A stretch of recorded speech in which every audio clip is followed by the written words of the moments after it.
පක්ෂයක් හැටියට අපි යන්නේ නැහැ. නමුත් අපි 21 වෙනිදා රැළියට අපි සුබ ප්‍රාර්ථනා කරනවා. මේ රජයට එරෙහිව, රජයේ වැරදි වලට එරෙහිව, රජයේ දූෂණයට විරුද්ධව, රජයේ අකාර්යක්ෂමතාවයට විරුද්ධව, රජය කරන බොරුවට විරුද්ධව සටන් කරන ඕනම කණ්ඩායමකට අපේ අවංක උණුසුම් සුබ පැතුම් තිබෙනවා. 21 යන්නේ නැත්තේ යන්න අදහසක් තිබුණත් දැන් යන්න බෑනේ ජනාධිපතිතුමා සජිත් මහත්තයාව ඇගෙව්වනේ. බොරු අතරට යන්න එපා කිව්වනේ.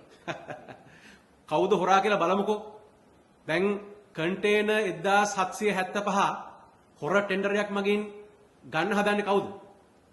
ටෙන්ඩරේ දාන කෙනත් හොරා, ගන්න කෙනත් හොරා. වරාය කන්ටේනර් 323 අනීතිකව රටේ නීතියට විරුද්ධව, සම්ප්‍රදායට විරුද්ධව මුදාහැරියේ හොරුද? අනුමැතිය දුන්නේ හොරුද? ඒවට සහයෝගය දුන්නේ හොරුද? ඒ පරීක්ෂණය ආරක්ෂා කරන්නේ කවුද? ඒගොල්ලොත් හොරු තමයි. ඒ නිසා ලොකු හොරු, පොඩි හොරු, අලුත් හොරු, පරණ හොරු ඔක්කොම ඉන්නවා.